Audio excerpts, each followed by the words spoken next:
The house rules are more of a guide that will benefit everyone on the estate. If you're not sure about them, you should contact your local housing officer and speak to him about it or her about it. But they are there for the cohesion of the whole community and for everyone to benefit from, and to improve people's quality of life, including your own on the estate.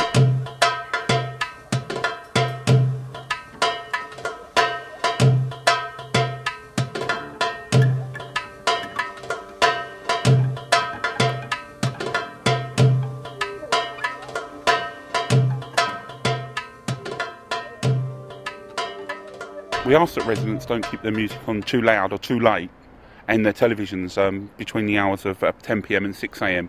for the benefit of other residents living in the block, because obviously it disturbs people's sleep. You've got people with young children, that noise goes through the property and to properties below, and it disturbs them. It can also create bad feeling between neighbours as well. It's also respect as well. It's respecting your neighbours and them respecting you.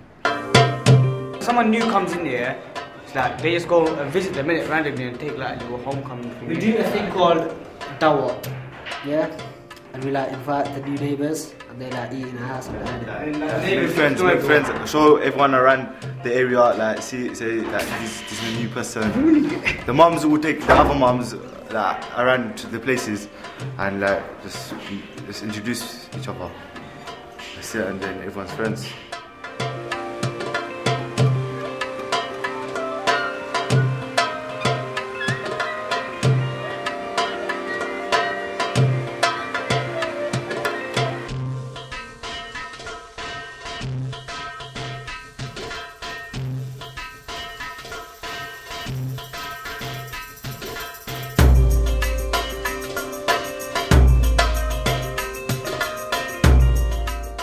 Ask you not to smoke in the lifts or on the stairwells, the communal entrances. It's actually against the law to smoke in communal parts of the building. They have like a no smoking thing in the block, like, because everyone walks through the block, like kids from olders to youngers and everything. And certain people that don't smoke, they're passing smoking in it, and it's affecting them. Like a little kid will smell that, yeah, and it's like, you know, it's bad for him, innit? We'd also ask all people that keep pets, they are responsible for them, they're responsible for their behaviour on and off the estate, and we'd ask them not to foul in areas on the estate. On our estates there are a number of dog bins for people to put bags in. We also have a supply of doggy bags in the local housing centres. We have parking enforcement on the estate to allow the residents to park fairly on the estates in designated areas. Without it, you'd have residents parking in front of bin rooms and other areas where the vehicles would need to be towed away to allow the dustmen to collect the rubbish or ambulances to park safely. We're very keen to promote recycling of rubbish, and a number of blocks now have separate recycling bins for residents to dispose of their rubbish. Outside every person's house is a thing in it, recycling bin, which the council provided for us. And we do use it very good. Well, if you go past, why do you go? Just open the thing and put it in. It's just get used to it. It's convenient, isn't it? So like in that area, it's convenient to shut rubbish. Otherwise, it won't be recycling. If it wasn't convenient like how it is here, we wouldn't be recycling. Antisocial behaviour can be many things. It can be graffiti, damage to property, abusive to people for their race or their colour or their sexual orientation. I saw people when you graffiti, when you break things, vandalise.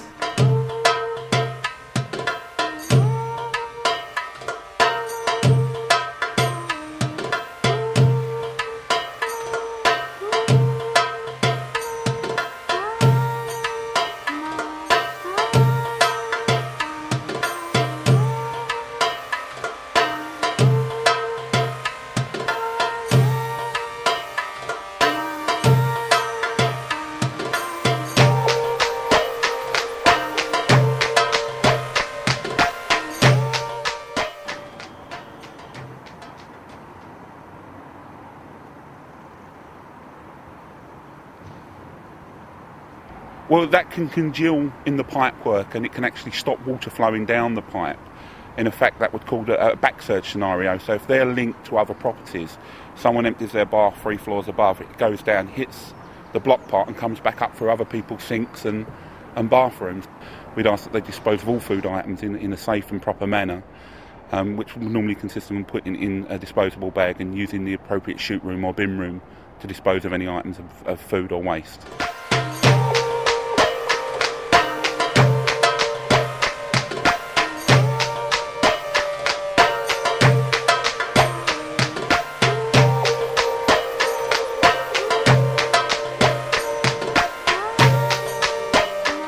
If you chuck something out the window, yeah, and someone's walking past you and it hits them, innit, that's like, it's gonna hurt them, innit?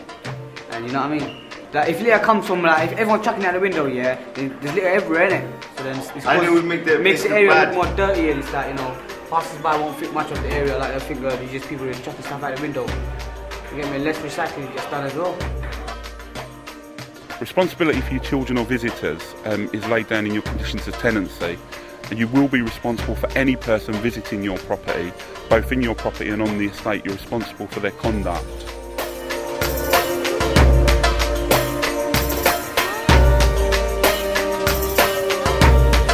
The reason we ask residents that they ask permission to do that is to make sure that it's laid correctly.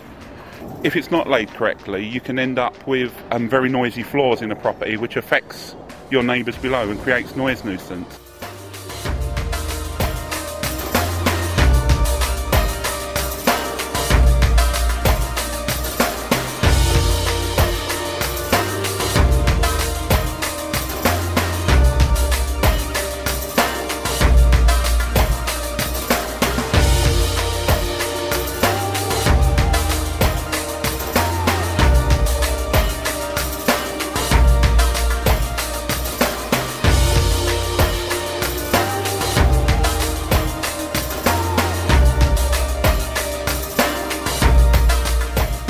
East End Homes is a resident-led organisation. I mean, each estate has its own individual board made up of residents from the estate, and they control the processes that go on the estate.